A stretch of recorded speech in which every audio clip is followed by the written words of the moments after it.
Assalamualaikum warahmatullahi wabarakatuh.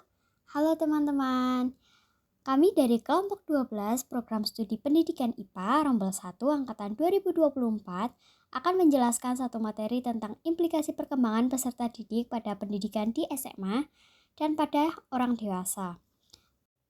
Sebelum memulai materi, alangkah baiknya kita perkenalan terlebih dahulu karena pepatah mengatakan tak kenal maka tak sayang. Oke, yang pertama ada saya sendiri, Aura Citra Yurita berperan sebagai Ara. Kemudian ada rekan saya, Alia Putri Ramadhani, berperan sebagai Mandani. Selanjutnya ada Rofikatul Husna, berperan sebagai Ibu Nana. Oke, langsung saja kita mulai untuk materinya. Sebelumnya, kita kuis dulu ya untuk mengulas kembali materi perkembangan peserta didik. Oke, langsung kita mulai ya. Dan kita dapat pertanyaan nomor 2. Apa itu perkembangan? A. Peningkatan ukuran dan struktur biologis serta perubahan secara fisiologis hasil dari proses pematangan fungsi-fungsi fisik. Atau B. Perubahan progresif yang menunjukkan cara organisme bertingkah laku dan berinteraksi dengan lingkungan. Kira-kira jawabannya yang mana ya? Oke, kita coba jawab yang B ya. Yap, betul banget. Jadi, perkembangan merupakan perubahan progresif yang menunjukkan cara organisme bertingkah laku dan berinteraksi dengan lingkungan. Nah, pengertian perkembangan peserta didik sendiri merujuk pada proses perubahan dan pertumbuhan yang terjadi pada individu selama masa belajar, baik secara fisik, intelektual, emosional, sosial, maupun moral. Kita lanjut ke pertanyaan berikutnya. Dan stop. Kita dapat pertanyaan nomor 6, yaitu apa itu implikasi? A.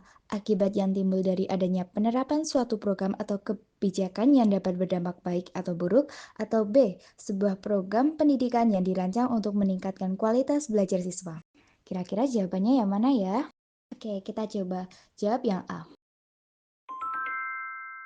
Nah, benar. Jadi, implikasi merupakan akibat yang timbul dari adanya penerapan suatu program atau kebijakan yang dapat berdampak baik atau buruk.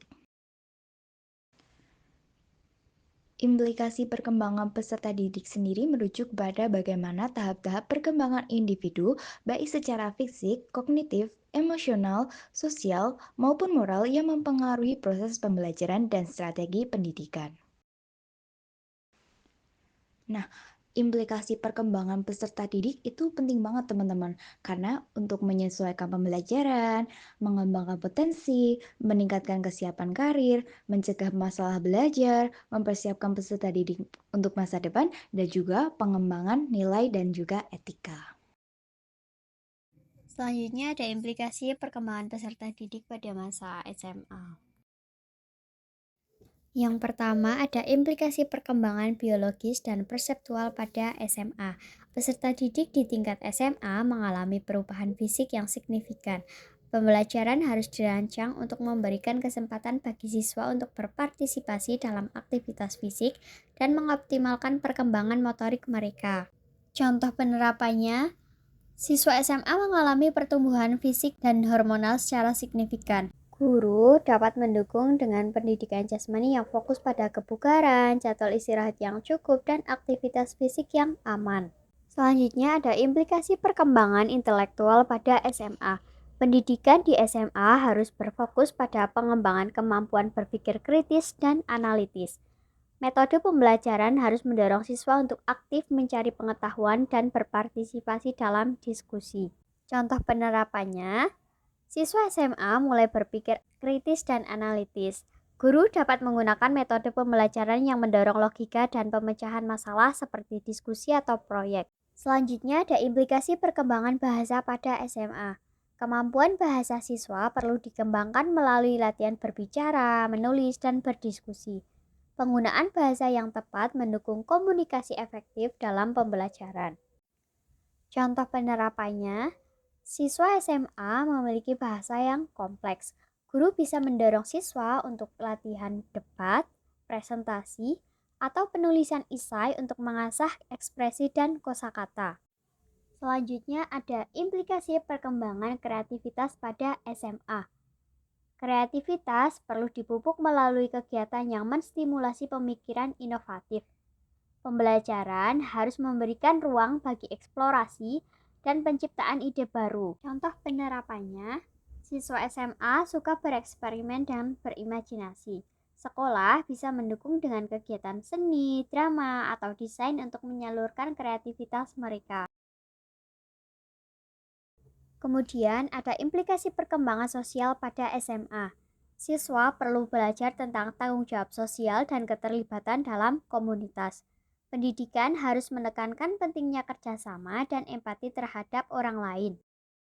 Contoh penerapannya, siswa SMA aktif bersosialisasi. Guru bisa mendukung lewat kegiatan kelompok atau proyek kolaboratif. Selanjutnya ada implikasi perkembangan emosional pada SMA. Pendidikan harus menciptakan lingkungan yang mendukung perkembangan emosional siswa. Keterampilan manajemen emosi dan pengembangan resiliensi sangat penting. Contoh penerapannya, siswa SMA sering mengalami emosi yang fluktuatif. Fluktuatif itu berarti emosinya tidak stabil atau naik turun. Nah, guru dapat mendukung dengan bimbingan konseling atau aktivitas pengelolaan emosi. Selanjutnya ada implikasi perkembangan moral pada SMA. Pendidikan moral di SMA harus menanamkan nilai-nilai etika dan tanggung jawab. Diskusi tentang dilema moral dapat membantu siswa mengembangkan pemahaman yang lebih baik tentang tindakan mereka. Dilema moral sendiri adalah situasi di mana seseorang harus memilih antara dua atau lebih pilihan yang semuanya melibatkan konflik nilai atau prinsip moral, sehingga sulit menentukan mana yang baik atau yang salah. Contoh penerapannya, remaja mulai membangun nilai moral. Sekolah bisa mendukung dengan pendidikan karakter dan diskusi etika. Yang terakhir ada implikasi perkembangan spiritual pada SMA.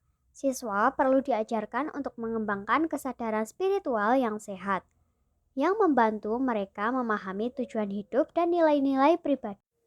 Contoh penerapannya, remaja mencari makna hidup dan kepercayaan.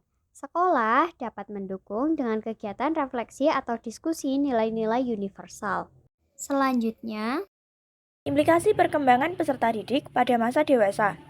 Yang pertama, implikasi perkembangan biologis dan perseptual. Pembelajaran harus memperhatikan kesehatan fisik dan stamina. Aktivitas pembelajaran perlu dirancang agar mendukung keseimbangan antara kesehatan fisik dan kognitif. Contoh implikasinya, seorang karyawan muda memperhatikan kebugaran fisik dengan bergabung di gym atau mengikuti kelas yoga untuk menjaga kesehatan jantung dan otot. Kemudian ada implikasi perkembangan intelektual. Orang dewasa memerlukan pendekatan pembelajaran yang relevan dengan pengalaman hidup mereka. Pendidikan harus memfasilitasi pembelajaran yang berbasis pada praktik dan aplikasi nyata. Contoh implikasinya, seorang manajer mengikuti kursus kepemimpinan atau manajemen proyek untuk terus mengasah kemampuan dalam mengelola tim dan membuat keputusan yang strategis. Kemudian ada implikasi perkembangan bahasa. Pendidikan mencakup keterampilan komunikasi seperti presentasi dan negosiasi yang penting untuk karir dan interaksi sosial.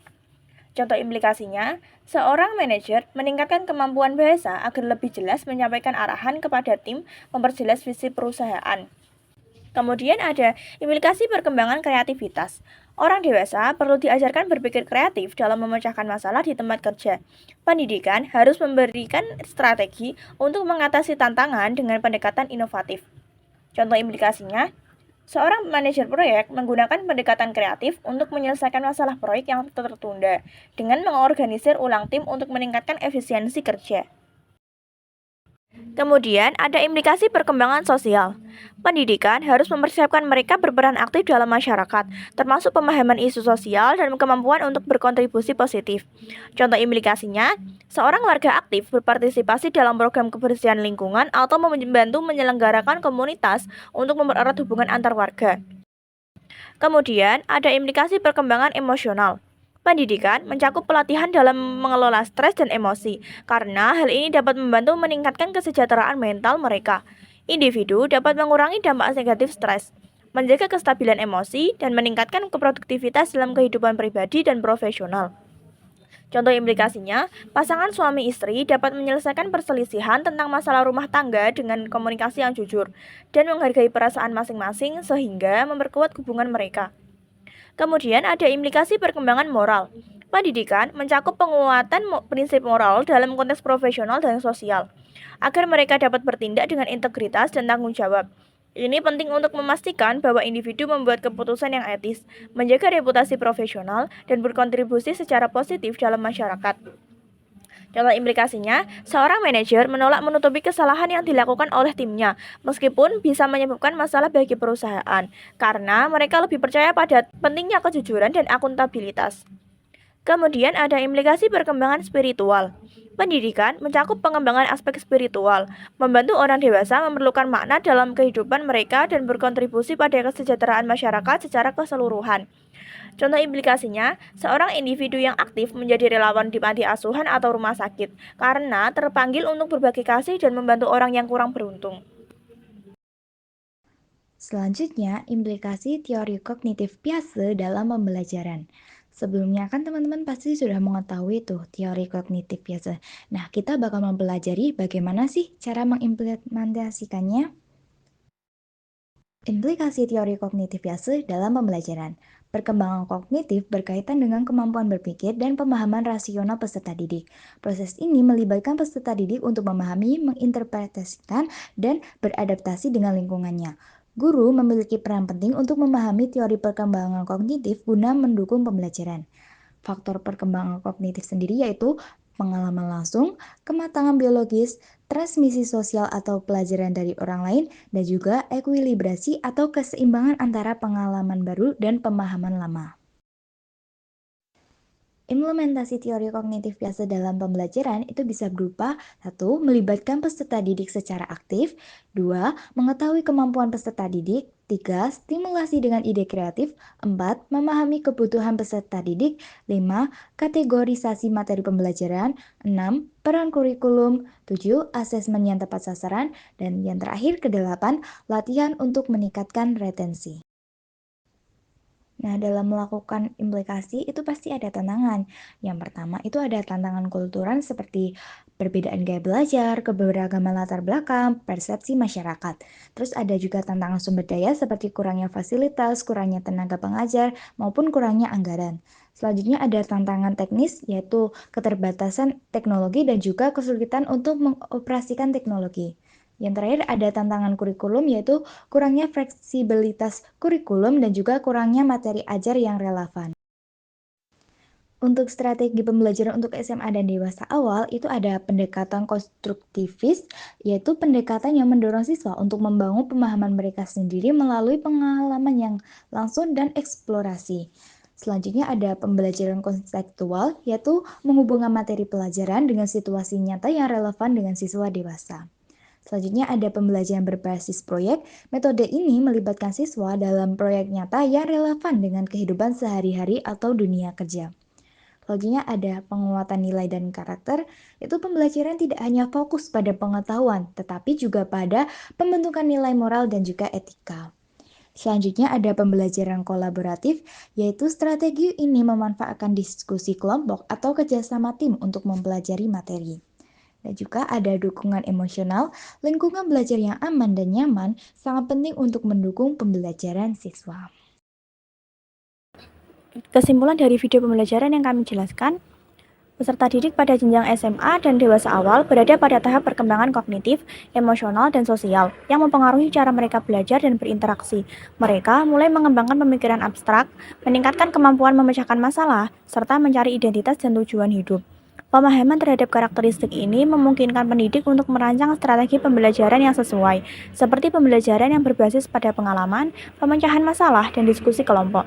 Dengan pendekatan yang tepat, pendidikan dapat mendukung perkembangan peserta didik secara optimal, mempersiapkan mereka untuk menghadapi tantangan di masa depan. Sekian video pembelajaran dari kami. Kurang lebihnya mohon maaf. Terima kasih. Wassalamualaikum warahmatullahi wabarakatuh.